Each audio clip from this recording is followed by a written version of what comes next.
Eu sou Cristóvão Luiz, o timoneiro desse imenso navio chamado Web Kizomba TV, o canal da resistência viva em Mato Grosso. Nós temos a responsabilidade de preservarmos esse bem material e imaterial da cultura afro-brasileira e indígena, da literatura, da história, da filosofia, da educação, da arte, até porque acreditamos que todas as vezes que preservamos a diversidade cultural de um povo, nos tornamos seres humanos bem melhores do que somos.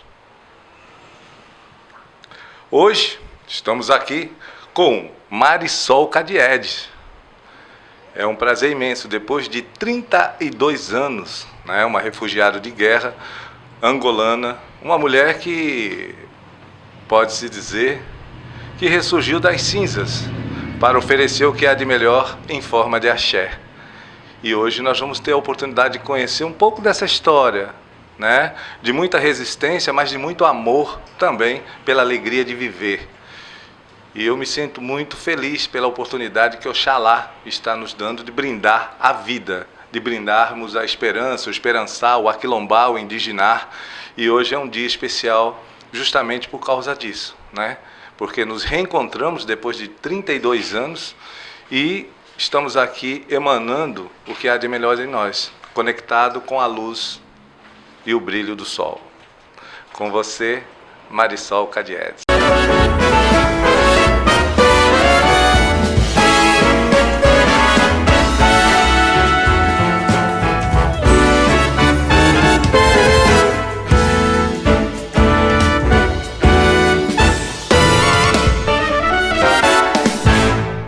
Bom, primeiro, agradecer ao universo por ter conspirado a nosso favor para que esse encontro acontecesse aqui nessa semana ancestral em Cuiabá e, claro, no mês de maio. Qualquer coisa corta um mês para tornar o programa atemporal.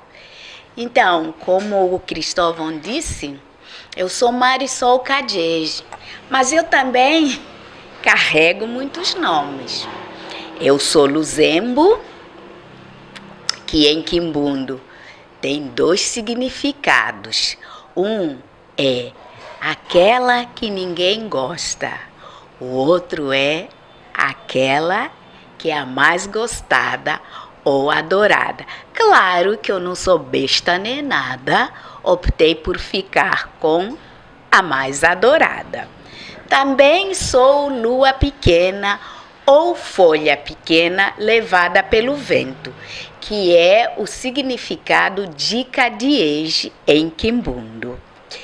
Eu sou mãe da Odara e do Aquil, mas antes disso, sou filha de Capemba Kibonga Dala e Pedro Cadiege. Saí de Angola em 1976 e fui para Portugal, onde morei como refugiada de guerra até 1986, sob tutela de um casal. Ela brasileira, ele português. E em 1986, ela decide vir para o Brasil e ela me trouxe sobre livre e espontânea pressão. Mas não durei muito não.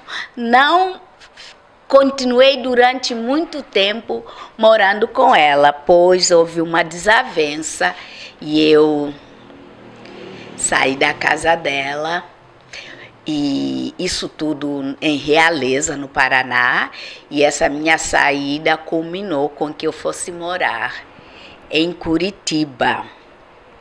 De Curitiba, vou para Guarantã do Norte, onde a minha aventura durou por aí uns 6 meses, e depois eu vim para Cuiabá, onde fiquei até ir morar em Brasília. Dialogando com a cultura. É simplesmente assim divino poder respirar, poder assim... Porque isso daqui também é uma forma de oxigenar, né? É uma forma de você reavivar a memória e preservar também. Às vezes as pessoas falam, poxa, mas vocês vivem só do passado. Como é que é isso? Vocês não têm outra forma de trazer vocês para o presente? Aí eu respondo, como dizia o Paulinho da Viola, não sou eu que vivo do passado, é o passado é que vive cravado em mim. Então, Marisol, desse tempo que você ficou no Brasil, estudou, como é que se deu o seu retorno para Angola? Como foi a sua chegada em Angola? E também gostaria que você falasse como a mama sabia que você estava viva. Enquanto depois de 25 anos, toda a aldeia, todos os parentes achavam que você estava morta, porque você sai de lá com 8 anos de idade para 9 anos, num contexto de guerra, e cada um vai para um lado. Alguns se foram, né? E somente a ancestralidade para brindar você naquele fogo cruzado, né? Então, eu gostaria que você falasse um pouco do seu retorno, na chegada, né? E como foi que a mama ela sabia que você, durante esse tempo todo, enquanto as pessoas falavam para fazer o seu funeral, falavam para fazer ali todo o procedimento, né, ali para a questão do seu falecimento, e como é que ela sabia que você estava viva esse tempo todo, enquanto os outros já tinham te dado por morta?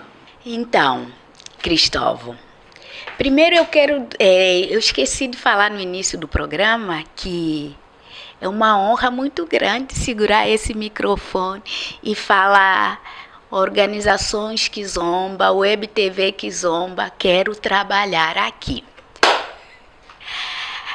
Durante todo esse tempo, desde 1976, eu sempre sonhei com a possibilidade de encontrar minha família. Eu me lembro que eu ainda, sem muita experiência e, sei lá, 11, 12 anos, eu olhava para o céu, Cristóvão, e via as nuvens.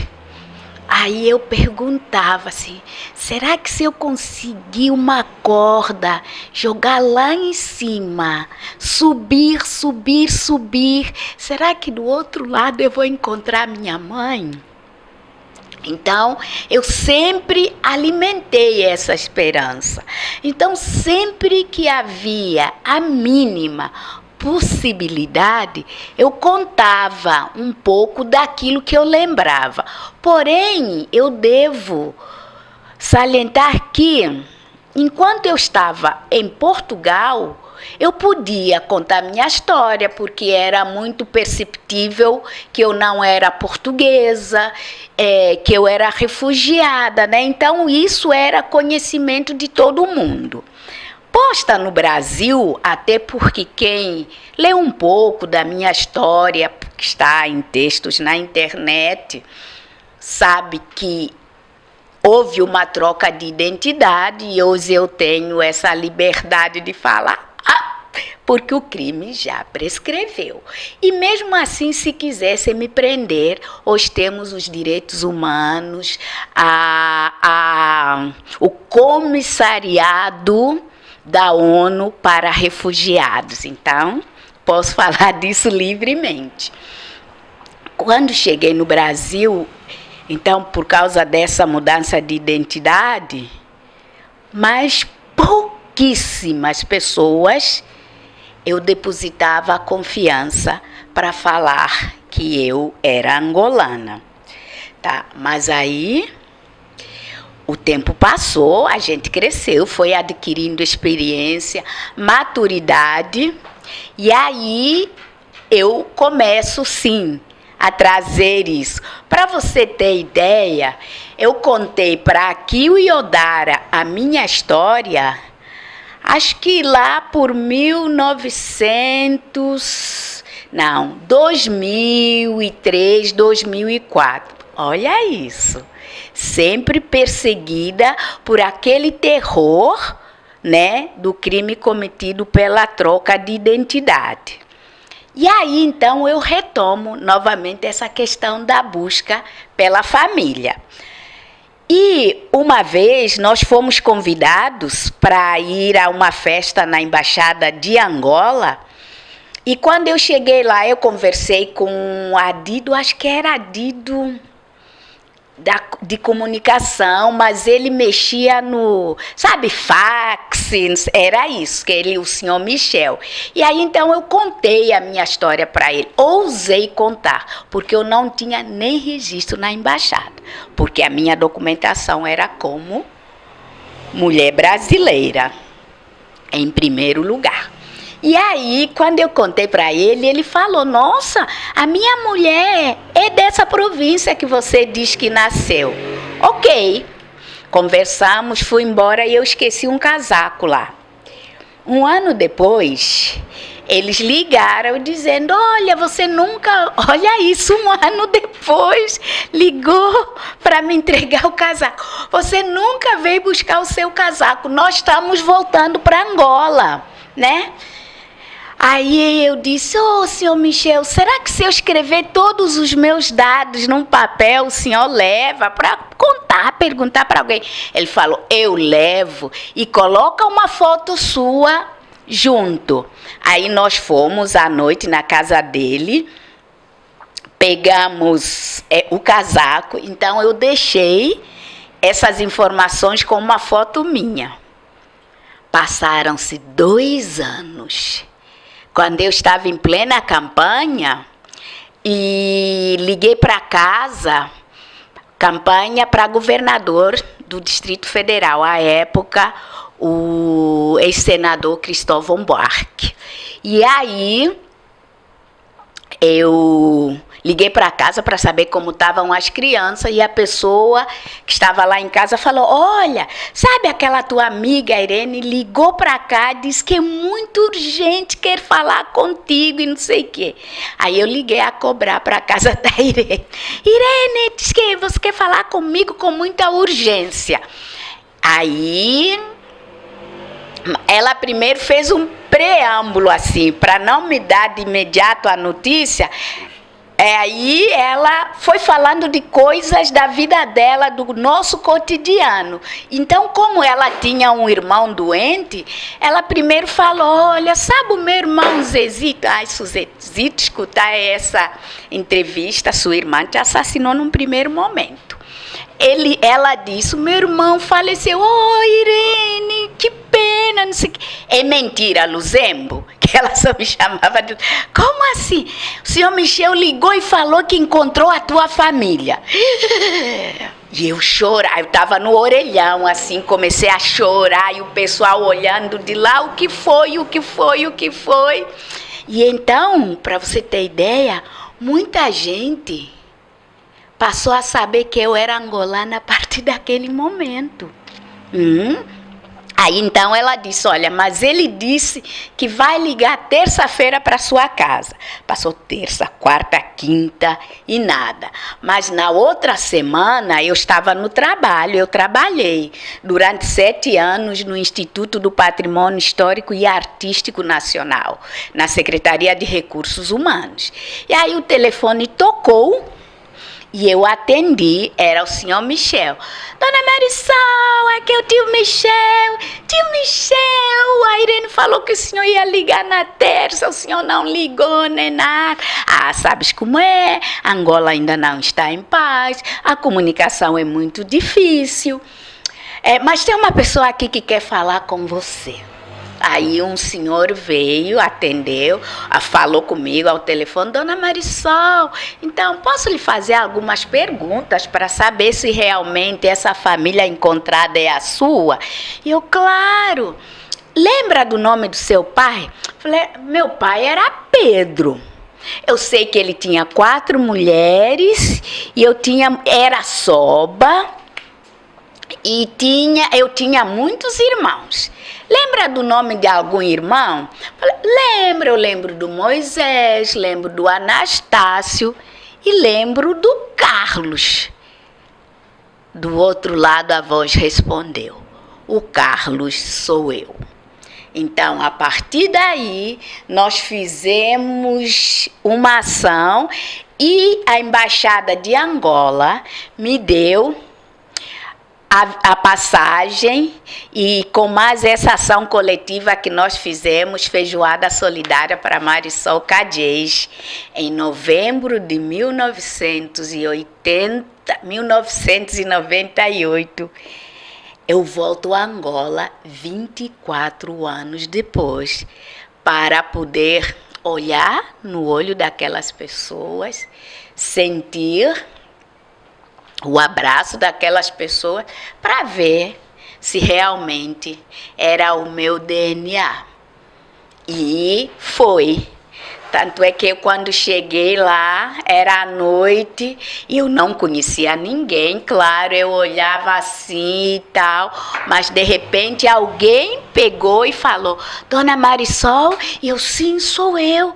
Olha, sou seu primo, Antônio, nananana, e vou levá-la. E incrível, Cristóvão, ele me presenteou naquele momento com uma bandeira de Angola, né? E aí então ele me levou, e aí logo uma multidão de pessoas. E aí, claro, eu acho que mais por terem visto o primo Antônio, né, acompanhado de uma mulher pequena, todo mundo começou: Luzembo, Luzembo, Luzembo. E foi incrível. Mas tinha uma outra pergunta que você fez.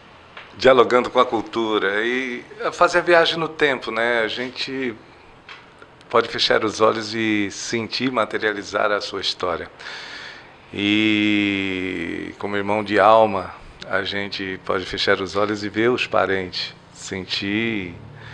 E é emocionante, apesar de tanto tempo, ainda você contando já essa semana no IFMT, na Universidade Federal de Mato Grosso, na Chapada, né? Os irmãos de axé também, né? Na feijoada, no terreiro.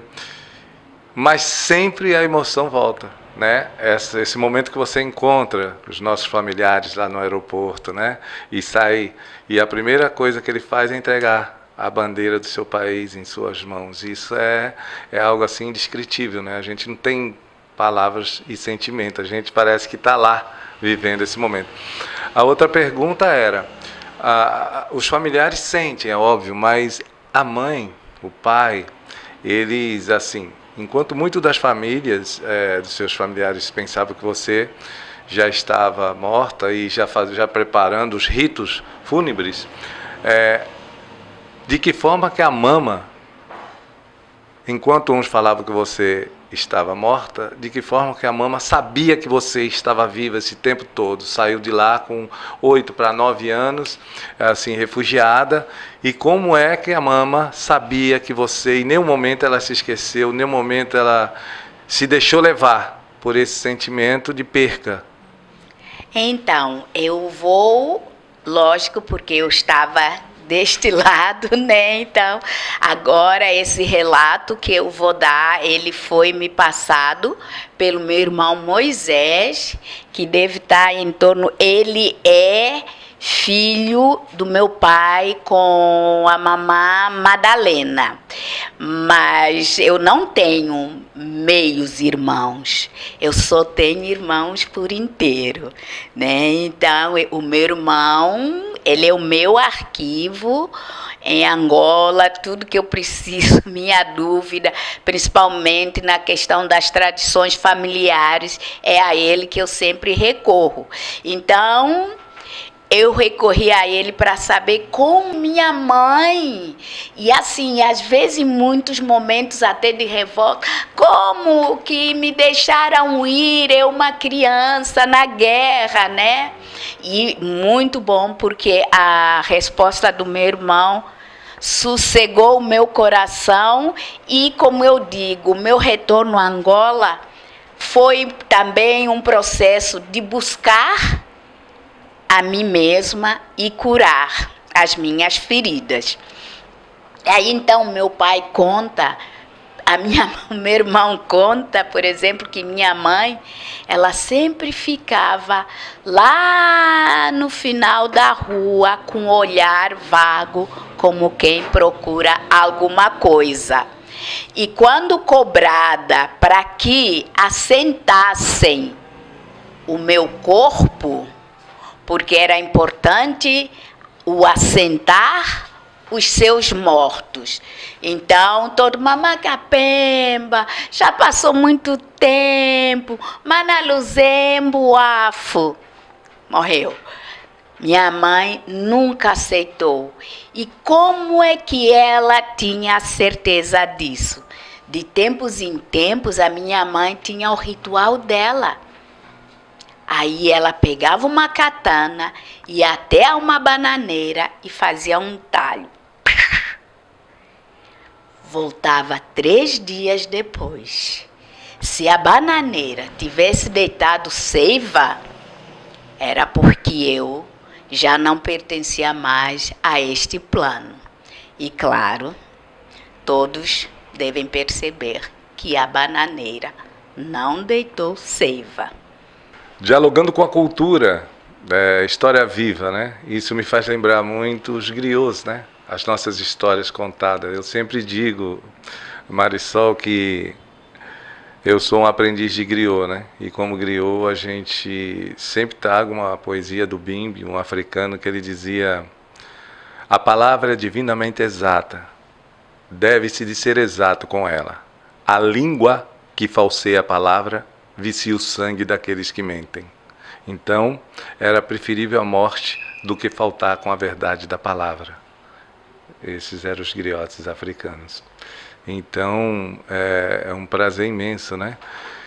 Poder estar aqui e reviver, conhecer um pouco mais da sua história, né? E gratidão por você falar, né? Porque eu sei que essas cicatrizes na alma são poucos que carregam, né? Então, eu me sinto muito feliz por essa oportunidade de podermos reencontrarmos depois de 32 anos e poder sentir a tristeza, mas a alegria também, porque faz parte do equilíbrio da vida, né? Essa situação e circunstância. Você fechando seus olhos hoje e ontem, é óbvio que você sai de lá criança e retorna, né? E a sua vivência aqui no Brasil, em relação a esse racismo estrutural, institucional, em relação à Lei 10.639, ela está aí, mas por ela é só a lei. De que forma que nós podemos fazer para que possamos dar vida para essa lei? Porque em muitos lugares ela já está adormecida. E é uma lei muito importante que trata da cultura afro-brasileira nos currículos escolares. E você, enquanto africana, vivendo, vendo, sentindo essa realidade aqui, a educação é uma grande possibilidade. Eu li esses dias que no Brasil 71% dos municípios não aplicam a lei 10.639. Isso é grave, porque se é uma lei, é para que ela seja efetivada. Agora, quais são as estratégias, as ferramentas que devem ser usadas depois de 4 anos de desmonte, em que o pouco que foi feito anteriormente foi totalmente desmantelado ou aniquilado?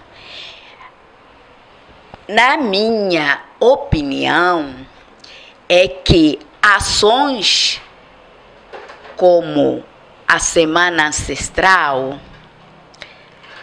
ações como a Rota da Ancestralidade, têm que estar acessíveis a toda a comunidade escolar, toda a comunidade, tanto seja os professores, os alunos, mas aqueles companheiros também que limpa o banheiro da escola, que limpa o corredor, porque nós sabemos que você conhecer a sua história, você estará se livrando do opressor. Então, ações como aconteceram esta semana no Instituto Federal do Mato Grosso de Cuiabá e na Universidade Federal de Mato Grosso, são ações extremamente importantes. Porém, eu também conheço muitos educadores e muitos dizem que não estão preparados, que não têm ferramentas, que não têm material didático para poderem aplicar isso em sala de aula. Então, hoje, graças à tecnologia também, a tecnologia, ela usada de forma adequada, ela é um grande aliado, né? Então, filmes dirigidos, roteirizados, com narrativas pretas, são um forte instrumento para se passar em escolas, né? E se fazer uma reflexão sobre aquilo que foi visto no filme.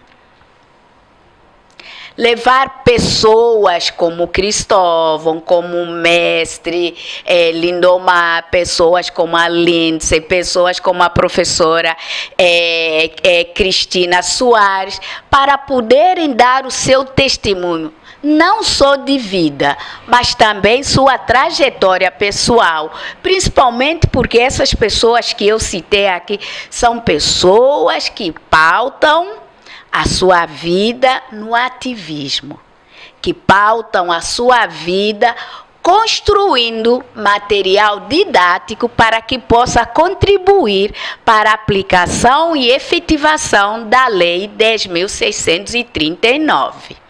Nossa, é uma viagem no tempo, né? Malcolm Garvey dizia, um povo sem uma história positiva é como um veículo sem motor, não sai do lugar. E nós precisamos da nossa história positiva, né? E eu creio que é dessa forma, porque nós não existimos enquanto Web Kizomba TV. Nós não existimos enquanto psicanálise na rua. E por que o psicanálise na rua? Porque eu trabalho no museu, a qual ao lado você tem um Beco do Candeeiro, que tem muitos meninos e meninas em situação de rua. Sendo assim, de que forma que eu, que não sou um psicanalista, poderia desenvolver um trabalho com eles dentro do museu, porque são seres humanos que estão ali do outro lado da rua. Eu poderia tampar, deixar de ouvir e continuar. Mas fizemos essa parceria, hoje também é mais 90% dessas crianças, adolescentes e adultos do Beco do Candeeiro são negros, né? Então, nós começamos a desenvolver um trabalho através de um termo de cooperação técnica da área de psicologia da Universidade Federal de Mato Grosso, com a Secretaria Municipal, e hoje também nós temos essas atividades dentro do museu. Então, assim, como eu sempre digo, eu me envergonho de dizer isso, a mamãe sempre dizia, se você tiver que espalhar, se você tiver que fazer, que espalhe o seu melhor, que faça o seu melhor. Você nunca sabe o caminho, o retorno que você, por onde você vai retornar, por onde você vai passar. Que bom que você espalhou o seu axé e está retornando, né? E podemos nos encontrar aqui com esse diálogo de fortalecimento, um diálogo de empoderamento, né? E isso é importante, porque até pouco tempo atrás, quando você falava do negro no Brasil, te levavam para a senzala. Quando falava da senzala, te levavam até o negro. Então, hoje, já temos uns outros aspectos que temos que empoderar para além, sim, mas já avançamos, né? Hoje nós temos mulheres já assim em várias áreas de saúde, área de engenharia, química, ciência, para todas as áreas as mulheres. É pouco? Sim, é um país muito machista. Até você superar essa situação do machismo leva tempo, mas hoje você já tem algumas situações e circunstâncias a qual as mulheres podem se segurar dentro da lei, né? Então é disso que eu queria que você falasse um pouco para mim, enquanto mulher africana, mas também hoje também pode viajar nesse território brasileiro, e muitas amigas e amigos brasileiros você também fez aqui nessa terra, em relação a esse preconceito, a essa discriminação em relação à mulher, né? Hoje nós temos um feminicídio aí muito tenebroso, né? E é muito complicado e difícil isso, né? E isso continua acontecendo, isso está aí, é algo que a gente não pode fingir que não está acontecendo. Eu queria que você falasse um pouco, né, dessas situações e circunstâncias que as mulheres vivem ainda hoje no Brasil. Cristóvão, a taxa de feminicídio contra mulheres brancas diminuiu. Em contrapartida, contra as mulheres negras aumentou. Então, é preciso que hajam políticas públicas, mas políticas públicas diferenciadas, porque hoje temos o Disque, né? Tem várias estratégias aí. Se você está sofrendo violência doméstica do seu companheiro, aí você faz um xizinho aqui e tal, né? E a pessoa percebe, porque às vezes você está sendo coagida e não consegue verbalizar, então existem sinais, etc. Mas eu acho que é preciso fazer. Eu não concordo assim, somos todos iguais. Não, porque a história do povo negro, ela é diferente da história do povo branco.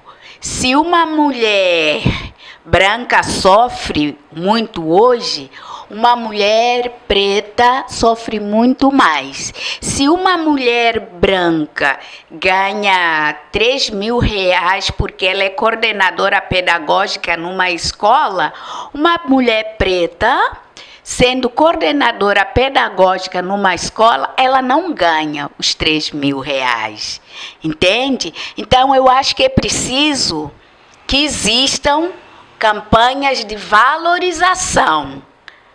E eu posso mesmo arriscar dizer a mulher negra, sim, por essa especificidade da nossa história. Já tem muita coisa sendo feita, mas ainda assim é muito pouco. Então, concluo, houve avanços, mas precisamos avançar muito mais, porque são séculos e séculos de açoite. Eu, por exemplo, acho que tem que ter um atendimento à saúde mental da população negra, justamente porque a nossa história é acompanhada de muita violência. Então, também é preciso que, sim, cuidemos da nossa saúde mental e, claro, da saúde mental das mulheres negras, porque principalmente o racismo, quando ele não mata, ele enlouquece. E a mulher negra, ela é atravessada pelo machismo, pela pobreza, pela violência e pelo racismo. Dialogando com a cultura, eu sou o timoneiro Cristóvão Luiz. Estamos aqui com a Marisol Cadiedes. Marisol, do tempo que eu estou passando aqui nesse museu, quase 200 anos desse museu, a gente fecha os olhos e possamos assim, enxergar um pouco e sentir um pouco dessa ancestralidade. Do tempo que eu estou trabalhando nesse museu, uns 8 anos para 9 anos, nós começamos a perceber que muitos dos nossos símbolos estavam sendo desmantelados e apagados, naturalizados. Então começamos a perceber, o pessoal de geografia, o pessoal de história, arquitetura, psicologia, antropologia, eles passavam e quando falavam dessa influência africana e indígena, aqui era muito superficial, daquela contribuição a qual nós merecemos, né? Principalmente no que diz respeito aos nossos anciãos, aos nossos ancestrais que trabalharam, e não foi pouco, muito. Então começamos a pensar a Rota da Ancestralidade. O primeiro movimento nosso foi em 2011 para 2013, que Zomba África Somos Todos Nós. Aí todos nós participamos fazendo cortejo aqui na área central, com várias participação da cultura popular, música, né, poesia. E disso, há 4 anos atrás, a gente começou a pensar um mapa digital, um mapa preto, afro, do Centro Histórico com influência indígena e africana. Então, já pensando nessa possibilidade, já começamos, os pesquisadores e historiadores, já a desenhar esse mapa. Já demarcamos 7 pontos, que já tem hoje algumas pesquisas. E o que nós gostaríamos de saber, você enquanto uma mulher ancestral que preserva essa memória, essa história, essa essência da cultura africana e afro-brasileira, qual é o seu sentimento de estar aqui depois de 32 anos e o seu sentimento de poder andar sobre a Rota da Ancestralidade em Cuiabá, Mato Grosso, na Semana Ancestral? Bem, Cristóvão, eu acho que agradecer nunca é demais, né? Então,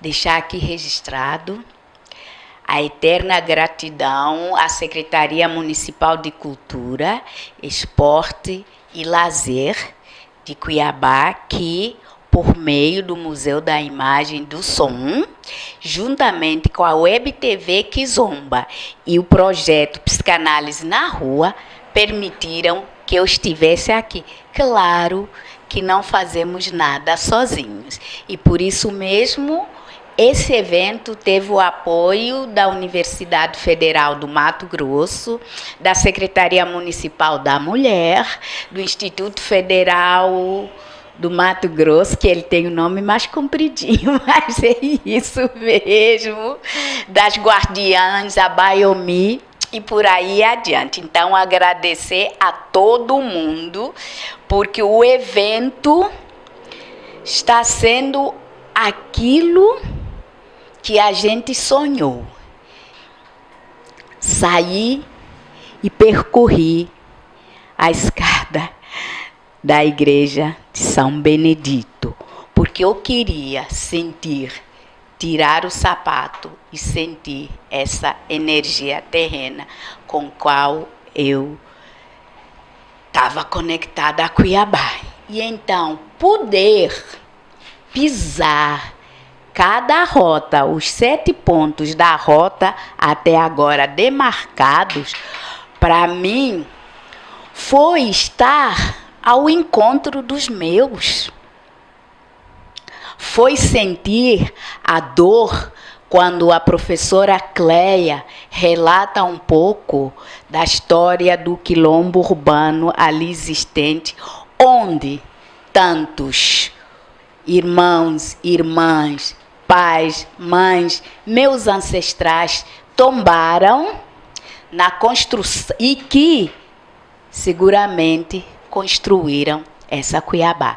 Então, para mim, a Rota da Ancestralidade foi uma intensidade de dor, mas de cura, sem deixar de perceber a importância dessa memória imaterial para a história de Cuiabá, Mato Grosso e do Brasil. E essa semana aqui, isso não deveria ser eu a falar, mas como sou eu que estou sendo entrevistada, nós tivemos relatos, depois dos eventos, de pessoas falando isso. O quão as rodas de conversas foram instrumentos de cura. Nós tivemos mulheres chorando, porque, de alguma forma, se encontraram naqueles relatos feitos pela Lua Pequena. E os jovens, é incrível, né? Numa gratidão, porque eles estavam sentindo a lei 10.639 sendo efetivada por meio dessa ação que é a Semana Ancestral. Dialogando com a cultura, eu sou o timoneiro Cristóvão Luiz, né? E é um momento ímpar. Eu penso assim que é a realização de um sonho também, poder idealizar, pensar a rota da ancestralidade e poder sentir a ancestralidade da Marisol. É um cumprimento da minha ancestralidade para a sua ancestralidade e para a nossa ancestralidade. Porque é um ponto que você falou que eu não me esqueço, né? A ancestralidade não só aquela que está no outro plano espiritual. Ancestral é todos aqueles que preservam essa memória, essa essência, né, do que somos enquanto homens e mulheres, que traz consigo essa cicatriz na alma.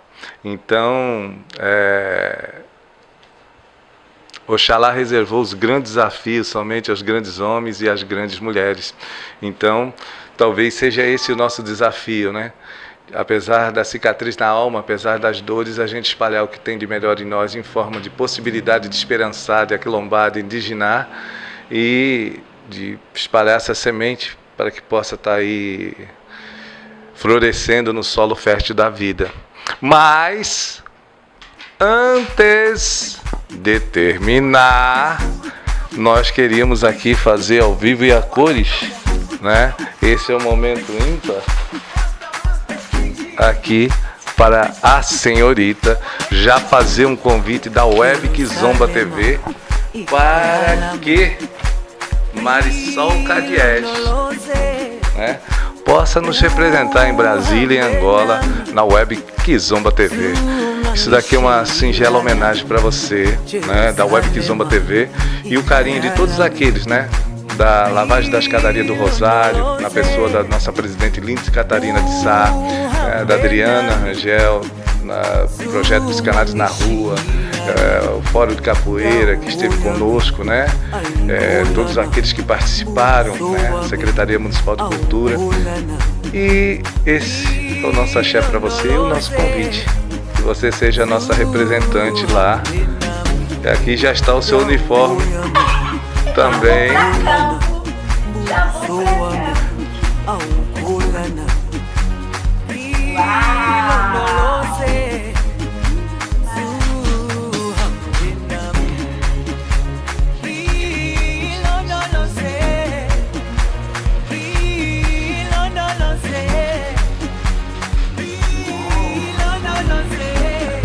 Web Kizomba TV, o canal da resistência viva em Mato Grosso. Dialogando com a cultura, já assinando contrato com Marisol Cadiege, Cuiabá, Mato Grosso, direto aí para Angola, Brasília. A nossa representante está aqui, Web Kizomba TV, mais uma a integrar o nosso grupo. Axé para você, axé para mim, axé para o universo, axé para todos nós. Que Oxalá em sua infinita grandeza possa assim abrir os nossos caminhos para que possamos plantar essa semente de luz, né, em forma de sol. Gratidão. Incrível convite, aceite, sim. Vou começar a colaborar com os meus conteúdos. Sempre tentarei gravar com a chamadinha aqui para a Web TV Kizomba. Agradecer muito também, porque geralmente ninguém vê quem está atrás das câmeras. E eu também já fiquei muito tempo trabalhando atrás das câmeras. Então, mestre Lindomar, obrigada pelo acolhimento, pelo afeto e pelas orientações aí na hora da gente responder para qual câmera olharmos. Muito obrigada. Ngasakidila.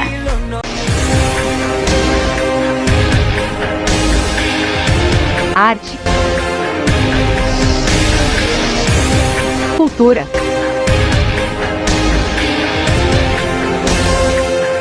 educação. Web Kizomba TV, juntos com você na cultura afro e indígenas brasileira.